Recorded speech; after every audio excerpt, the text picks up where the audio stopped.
Nisihatra ny zavakanto kosa indray dia nanafana ny sihatra tsy misy omaly ny tarika diary kintana afapo tanteraka ny pijerina nolona ny famelomana ireo hira nalaza tamin'ny taona 80 vola ravoavy sy Tsirakotoaso.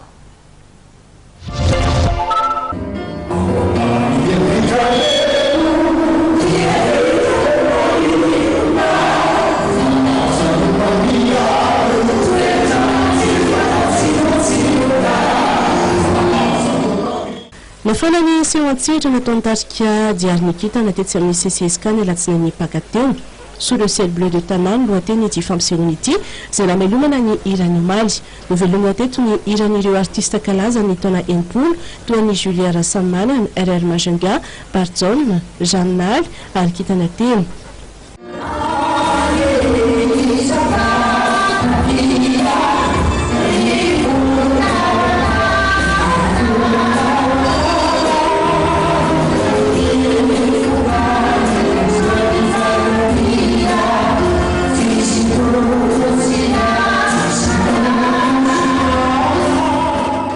Ankoatra ny hira nisy ihany koa ny tantaran-tsehatra nentin'i Géra Samuel sy Clara izay samy kalaza amin'ny tantara malagasy. Rehefa mandreraka anao masorenanao dia andao amin'ny za koa dia tadidinao tsara fifipira nabaritety tsy mahita anao tsy fantatra koa na efa mety misy mikafa any vehivavy hafa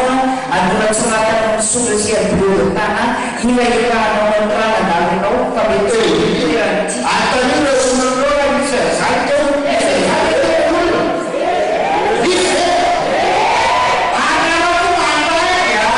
Nounou, Soanève, Franck sy Simon ary Vololona izay mpiamanao amin'ny tarika diary kintana dia mampanantena sio miavaka hafa indray mandritry ny fetin'ny Paka amin'ny taona 20 sy 20.